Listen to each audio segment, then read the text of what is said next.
Joining me now, two students from Parkland, Florida, who were key organizers of yesterday's marches, Kasky and Delaney Tarr. And to both of you, welcome back to Fox News Sunday.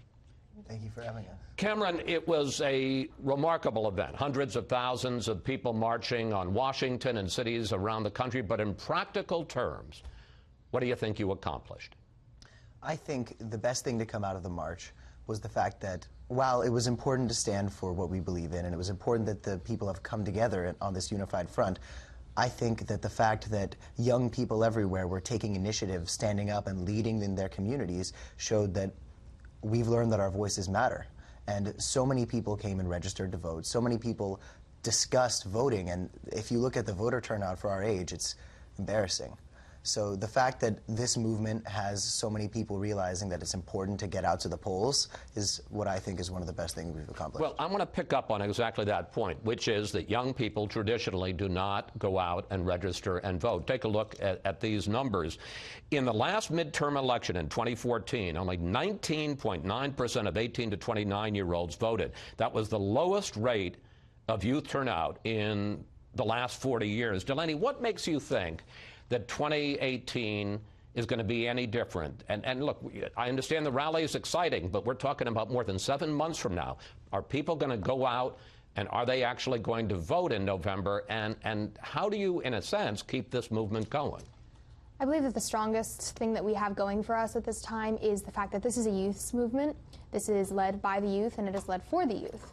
And if we can encourage these people to take action, to be participating in our society, in our politics, then that's going to encourage our voters to actually turn out. And that's something that I think is going to continue the momentum, because even when the media leaves, these people are still there and they're still fighting for their own lives. Let's talk about the government response since the terrible shooting at your high school. In the big spending bill the president just signed, they tighten the background check system and allocate $2.3 billion for school safety. And the Justice Department says it will ban bump stocks. Your state of Florida passed a tougher law. It raises the age you can buy a rifle from 18 to 21, imposes a 3-day waiting period, makes it easier to take guns away from people considered a danger, bans bump stocks, and provides $400 million for school safety. Cameron, what grade do you give the state and the federal response? The state, I will give a very, very crisp C-, because there are things in what they passed that are very important. Raising the age to 21 is something the majority of the country can get behind. And the 3-day waiting period, all of that, these are great steps in the right direction. As for the country with the actions taken, the federal level, I was not impressed at all, because it's important to make the schools safer, but this doesn't just happen in schools. Shootings are in nightclubs, churches, movie theaters, airports. Yes, it's important to stop school shootings, but this does very little to keep the American people out of the line of fire. What do I want to see? I want to see an assault weapons ban. I want to see high-capacity magazines ban. These are things that I don't just want to see these. This is everybody. The age has to be raised to 21. These are things these are important issues. And the fact that nobody is in the bill, they don't say the word gun once. What causes all these shootings? What's the one thing to tie everything together? There's no specific mental health problem that makes all these shootings happen. It's the weapon. And the fact that they aren't taking any action towards it is proof that we need to keep on going. Right after Parkland, President Trump talked tough about these issues. He talked about taking guns away from people who have basically have been seen as a threat. He talked about raising the age to buy a semi-automatic. Take a look at what the president had to say. Take the guns first, go through due process second. You can't buy a handgun at 18, 19, or 20. You have to wait till you're 21, but you can buy the gun, the weapon used in this horrible shooting at 18. Delaney, what do you think happened? I mean, words are fine and dandy. I'm glad that he said those words, because those are some things that we would like to see. However, I have not seen any action taken to follow through on those steps. And why is it that you think that the rhetoric ended and he backed off a lot of the more extreme steps or stronger steps? Well, you know, he had a meeting with the NRA after that, and suddenly he backed down.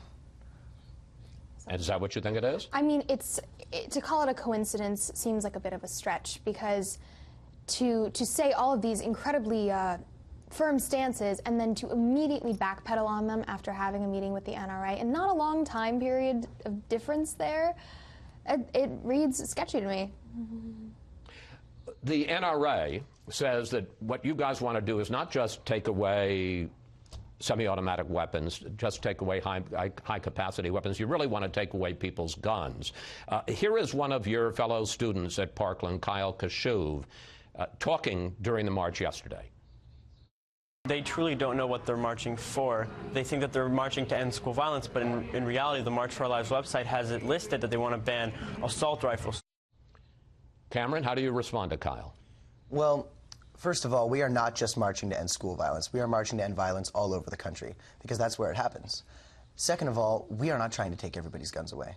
My father is a reserve police officer. We have guns in our house. They are responsibly managed and hidden from anyone but him. But the point is, we are not trying to take everybody's guns away, and the NRA wants people to think that. They're fear-mongers. They want to sell weapons by exploiting people's fears. So the second we want to put common-sense regulations on these assault weapons, the NRA will say, they are trying to steal every single one of your guns. And people believe them. Fortunately, the majority of the American people see past this. So where would you draw the line in terms of eliminating guns? Would it just be assault weapons?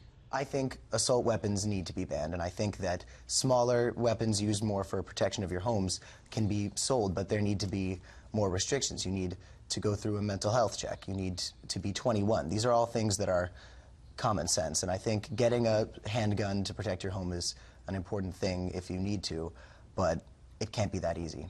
We had a school shooting, as I'm sure you know, here in Maryland last week, where a student went into the school and killed his former girlfriend, but he was stopped and died. We're not sure whether he killed himself or he was shot by a sheriff's deputy at the school who confronted him. A host on NRA TV yesterday talked about that deputy. To all the kids from Parkland getting ready to use your First Amendment to attack everyone else's Second Amendment at your march on Saturday, I wish a hero like Blaine had been at Marjory Douglas High School last month, because your classmates would still be alive and no one would know your names. Delaney, your reaction to that and your reaction to the NRA argument, which is the best way to stop a bad guy with a gun is a good guy with a gun.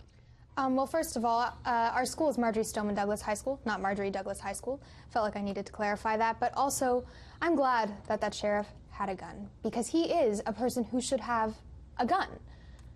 But a teacher does not need a weapon like that. A teacher's job is to educate, not to defend.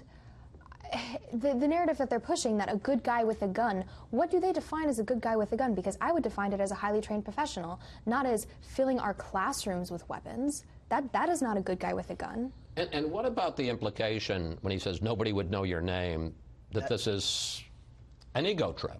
Yes. I think that's the most pathetic thing I've seen out of this, possibly even beating crisis actors. And that's the NRA. You'll notice they can't attack our argument. So they're attacking us personally. The fact that they're saying that all we want out of this is for people to know our names, they have no idea how much each of us would give for it to be February 13th again. So the fact that they've stooped that low, I can't imagine how much lower they can get. I want to end this on a personal note, because this has been a whirlwind 39 days to you, and I suspect in some way, maybe even you wouldn't agree with this, that organizing and the media attention and all of that was a way to get through these 39 days after the shock. But now the camera's going to go away. First of all, how are you doing? And secondly, do you look at going back to being high school students as something that you're going to be able to do? I mean, even through all of the negativity that we've seen, as we just watched there's an overwhelming amount of support and positivity, and I think that's what keeps us going, is knowing that so many people stand with us. And even once the cameras go away, that doesn't mean our job is done. It doesn't mean we just get to go back to our old high school lives, because those are forever changed. We can never go back to school and feel the same that we once did. That's just not a possibility anymore. And even though our lives are changed, it's something that we take in stride, because we know we're going to have to continue working on this. Cameron? Well, you know, it's been a frenzy the past couple of weeks, but the fact that the people that I've been directly working with, my peers, the fact that we've had each other, that's really how we've gotten through this. We've been supporting each other, we've been smiling through the pain together, and the fact that we'll still have each other, the fact that we'll still have the Stoneman Douglas community, it shouldn't be too hard to feel like everything's okay soon. Cameron, Delaney, thank you both. Thanks for taking time out of this busy, hectic weekend. We'll follow where the movement goes from here. And thank you again for everything you've been through. Thanks for having us.